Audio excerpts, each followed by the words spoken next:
नमस्ते। मधु poultry farming ब्लगमा सबैजना साथीहरूलाई स्वागत छ। आज खुसीको दिन छ। डे 7 भएको छ।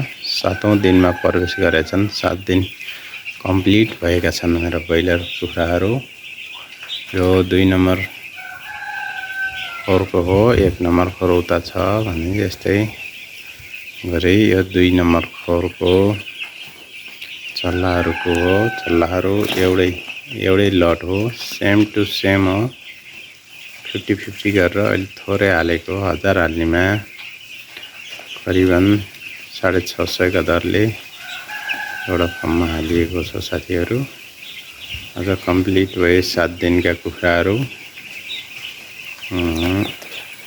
साधारणतया आज 7औं दिनको लागि यो ब्रोइलर कुखुराहरूलाई के औषधि दिने भन्ने भिडियो सन्दर्भमा म केही कुराहरू जानकारी गराउँदै छु। साधारणतया आजको दिनमा बिहानको पानीमा तपाईहरुले बिहानको पानीमा सादा पानी दिनुहोला। आजबाट पानी सफा गर्ने औषधि हालेर बिहानको अर्थात् दिउँसोको पानीमा दिनुहोला भने रातिको पानीमा हजुरहरूले सादा पानी नै दिनुहोला।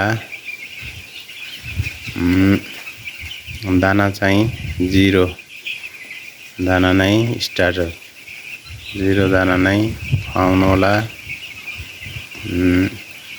त्यही नै हो। आजको दिन कति हप्ता दिन कम्प्लिट भएको छ। अबबाट करिबन लगातार दिनको 2 टाइम तपाईहरुले कुखुराहरू बहुत निगरानी गर्नु होला। छेउबाट राउन्डिङ मार्दै पुरा हेर्दै पुरै हेर्नु होला।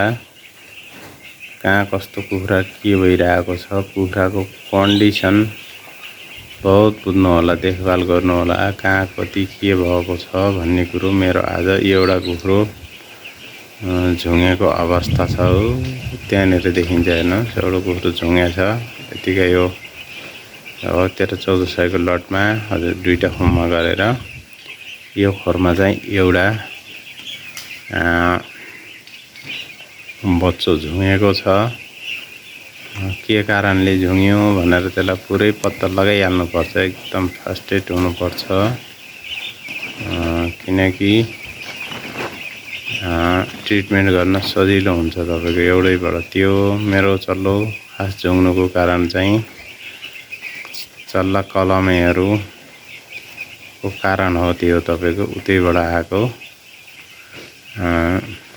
राम्रो तरिकाले यसका नाभिहरू अथवा राम्ररी कलमे नभएको चल्ला भनेर बुझिन्छ। त्यो मरे पनि केही फरक पर्दैन र औषधि गरिँदैन। त्यस कारणले गर्दा यस्ता यथावत कुराहरूमा ध्यान चाहिँ अति नै राख्नुपर्ने आवश्यक देखिन्छ। हेर्नुस्, कुखुरा यिनै हुन्। डे 7 का कुखुरा यिनै हुन्। हेर्नुस् अब कस्तो छ हजुरहरूको कुखुरा। यिनी कुखुरा कस्तो लाग्यो तपाईहरुलाई हैन भनी। अब यहाँ भोलिबाट यो दानाहरू हेर्दै जानु होला। यिनी भाँडाहरू अब भोलिको दिनबाट कम्प्लिट। अब यिनी कुखुराहरूलाई तल खुवाउन सिकाइएछ भने अब भोलिबाट माथि झुन्नाउन सुरु हुँदै जान्छ है। यिनीले फिडरहरू भने ड्रिङ्करहरू करिबन लगभग चालु गर्ने 8 दिनदेखि भोलिबाट लगभग ड्रिङ्कर चालु गर्ने पनि हुन्छ। तर मैले गर्दैन, केही दिनको लागि 10 दिनबाट मैले गर्छु ड्रिङ्कर चालु भने भोलिबाट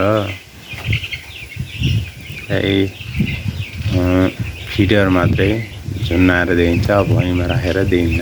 भुइँमा पनि तलबाट प्लास्टिक सिस्टम छ। हेर्नुहोस् है, हेर्नुहोस्। अब यो दाना कचडा मचडा छन् नि, सब टकटक पनि फाल्ने त्यो गरेर गरिन्छ साथीहरू। यही हो आजको डे 7 को लागि हजुरहरूलाई मैले केही जानकारी गरेँ। अब डे 8 को भोलिको नयाँ भिडियोको लागि हजुरले लाइक कमेन्ट सब्स्क्राइब गरेर गरिदिनु होला र अर्को भिडियो हेर्न हुन अनुरोध छ भन्दै मेरो 2-4 वटा शब्दहरू यही टुङ्गाउन चाहन्छु। हवस् त, नमस्ते।